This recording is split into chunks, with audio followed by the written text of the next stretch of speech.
Hello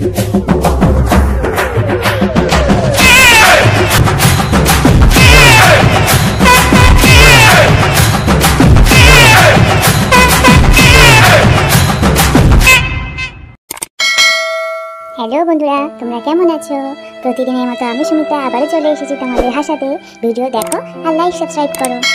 আমাদের ছোটাকে কত করে বলেছি আস্তে আস্তে কর, আস্তে আস্তে কর, না কিছুতেই তর সয় না, সব কিছুতেই বেগ বেশি, ট্রেনের গতিতে চলে, সব কিছুতেই ঝড়ের মতো চলে। আমার কথা শুনলে তোর মানে সব কিছু শেষ হয়ে যাবে। এখন দেখ কেমন লাগে।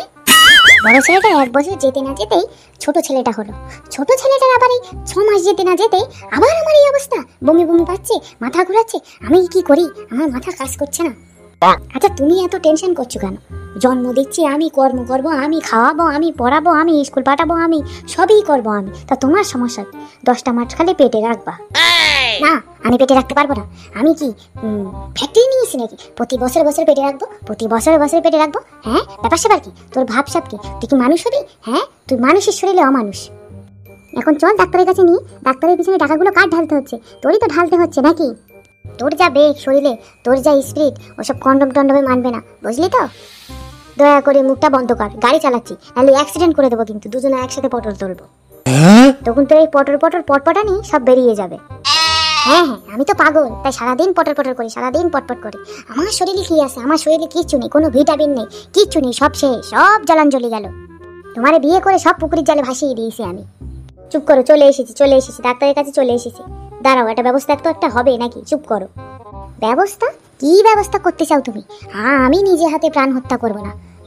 বাচ্চা দিয়েছে, ওই বাচ্চা আমি নেব, প্রয়োজনে ফুটবল টিম বানিয়ে দেবো। আমিও দেখি কতদিন তুই নিতে পারিস। बिना कोई चाहिए चिकित्सा करने वाला, किसी को मिला दो मेरे पास चिकित्सा करने के लिए। বুঝলে তো শ্রীদেবী, আমার জীবনে, আমার এই চাকরি জীবনে ডাক্তারি শিখে সবই বৃথা গেল। কেন স্যার, আপনি এত মন খারাপ করছেন কেন? আপনি চেম্বার খুলেছেন, আপনি মৃত্যুর 1 দিন হলেও একটা হলেও পেশেন্ট দেখবেন, এটা আমি গ্যারান্টি দিয়ে বলছি স্যার। আপনি এত চিন্তা করবেন না। শ্রীদেবী গো, বয়স তো আর কম হলো না, দেখতে দেখতে বালে পাক ধরে গেল। আর কবে পাবো রুগী বলো? আমার মনে হয় এই জীবনে আর রুগী দেখা হলো না গো শ্রীদেবী। না স্যার, আমার ছেলেদেরকে বলে আমি আপনার নামের ব্যানার চারিদিকে টানিয়েছি, আপনি কোনো চিন্তা করবেন না, একটা না একটা রুগী আপনার হবেই। শ্রীদেবী গো, তুমি কি আমায় সান্ত্বনা পুরস্কার দিচ্ছ? ডাক্তারি শিখে শেষে কিনা একটা রুগী? এই দেখো স্যার, আমি তা কখন বললাম? আমার মনটা না কেমন রুগী করছে। যাও তো বাইরে গিয়ে দেখো তো কোনো রুগী আসলো কিনা। রুগী এসেছে, শালার বুড়োর ভীমরতি, রুগী না ছাই এসেছে। গাড়ি ঘোড়া যাচ্ছে পাশ দিয়ে, তাই বলে রুগী এসেছে। জীবনও রুগী হবে না। আমি তো মাসে মাসে মাইনা পাই, আমার আবার কি অত কিসের জ্বালা? যা টাকা দেয় ব্যানারের জন্য, যা পয়সা দেয় সুটসাট খরচ করার জন্য, বিজ্ঞাপন দেওয়ার জন্য, সেগুলো আমি খেয়ে পেটে হজম করব, ভালোই হচ্ছে।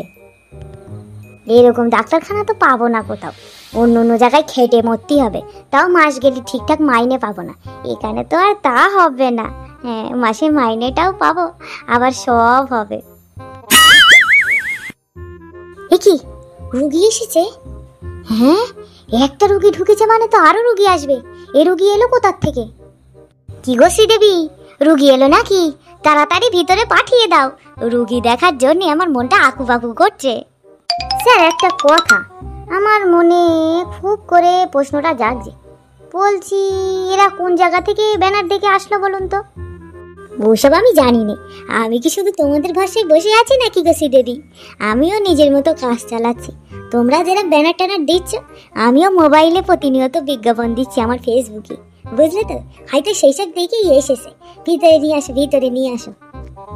আমার 35 বছরের চাকরি জীবনে এই প্রথম আমি রোগীর মুখ দেখবো বলে কথা। তুমি ভিতরে নিয়ে আসো। আসুন আপনারা, স্যার আপনাদেরকে ভিতরে ডেকেছে। স্যার আসবো? হ্যাঁ, বসো। কি হয়েছে তোমার? স্যার, আমার তো কিছু হয়নি, হয়েছে আমার বউয়ের। ওরে বাবারে, জীবনে প্রথমবার রুগী দেখছি, তাও আবার মহিলা। এ মানে ভিতরে আসতে বলো, বাইরে দাঁড় করিয়ে রেখেছো কেন? কই গো পটেশ্বরী, এসো। বসো বসো বসো, কি হয়েছে বলো আমাকে, সব খুলে খালিয়ে বলো। স্যার, খুলে বলতে হবে কেন? জামা কাপড় পরে আসে এইভাবেই বলবে ও।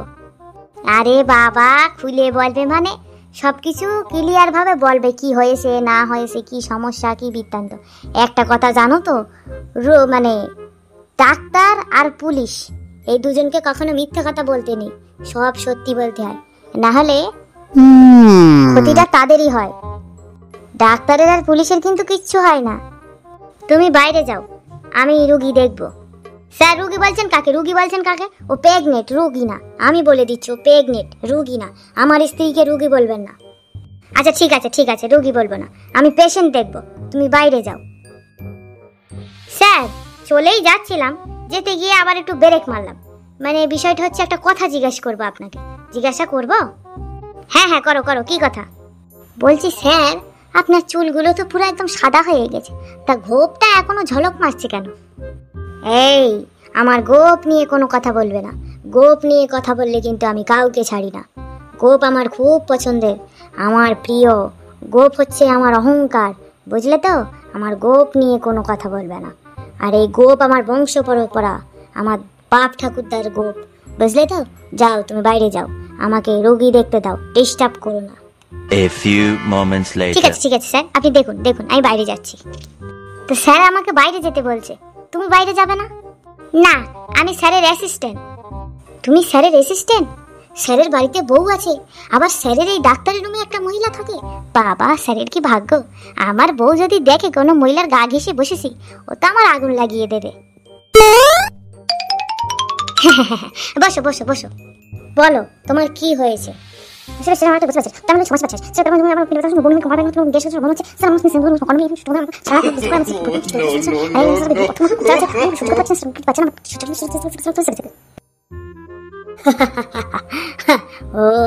এই ব্যাপার।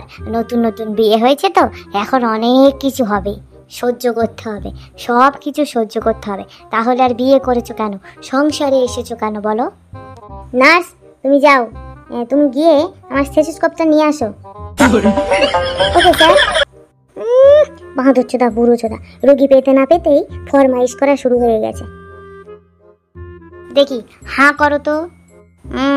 যা দেখছি, যা বুঝছি, তুমি তো গর্ভবতী।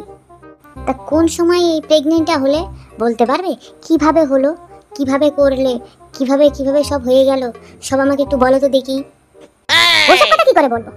কি হচ্ছে, বমি হচ্ছে, গ্যাস হচ্ছে, এসব বলতে পারবো। ওগুলো কখন কি করে বলবো? কোন টাইমে কি বৃত্তান্ত, কিভাবে কিভাবে কি হলো, ও সময় বলতে পারবো না। তোমাকে তো বলতেই হবে। তুমি যদি ওগুলো না বলো, আমি কি করে জানবো তুমি কিভাবে কিভাবে কি হয়ে গেল তোমার? তা বললে 6 মাসের বাচ্চা আছে, এর মধ্যে আবার কি করে হলো? আছে তো, এর মধ্যে কি করে হলো? ডেলি ডেলি কন্ডম কিনে নিয়ে আসে, কন্ডম দিয়ে মেলামেশা করে, তার মধ্যে একদিন কন্ডম ফেটে গেছে, সেই দিনই হয়ে গেছে। তাই একটু বুঝে শুনে করবা তো, নাকি? করতে পারলেই বেঁচে যাও তোমরা, তারপরে কি হবে না হবে আর দেখার দরকার নেই, নাকি? ডাক্তারবাবু, তুমি কি আমাকে চিকিৎসা করতে এসেছো, নাকি আমার কথা পেট থেকে কথা নিচ্ছ? সে কি কথা?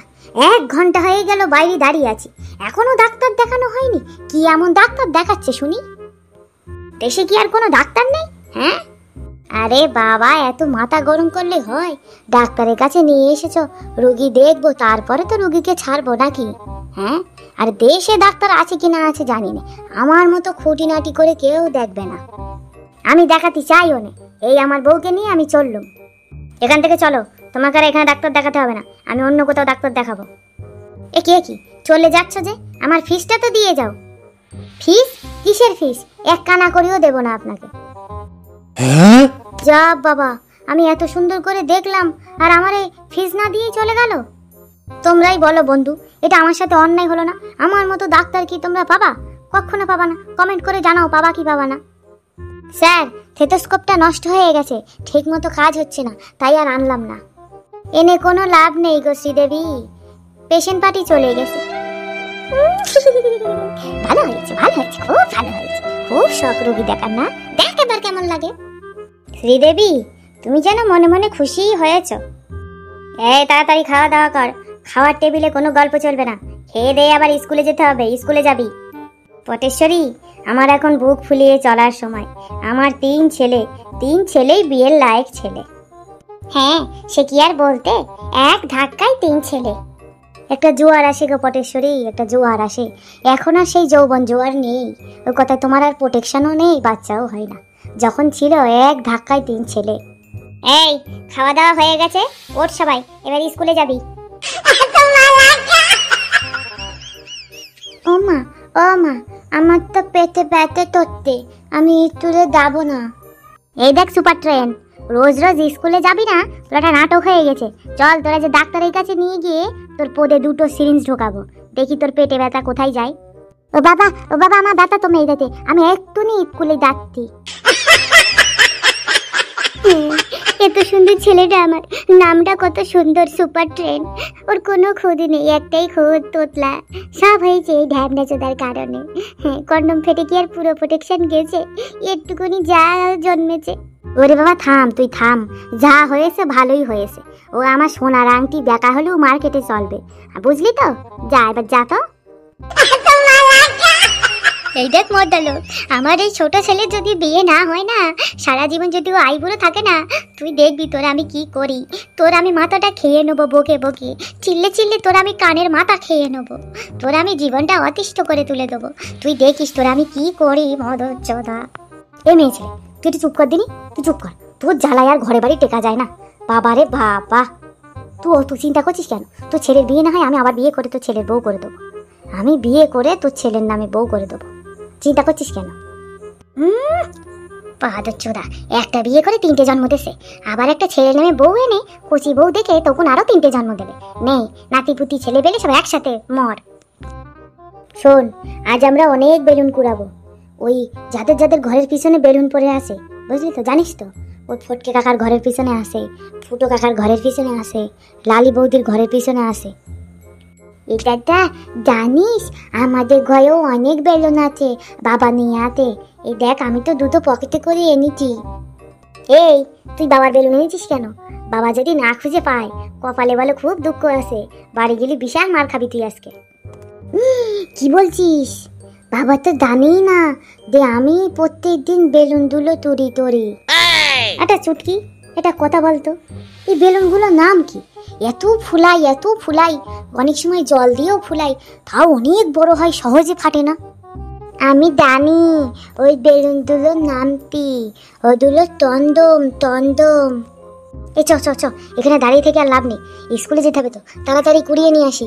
তারপরে ওগুলো ফুলিয়ে আমরা ঘর বানাবো, দোকান ঘর, তারপরে বিক্রি করবো। চল, হেবি মজা হবে। হ্যাঁ, চল।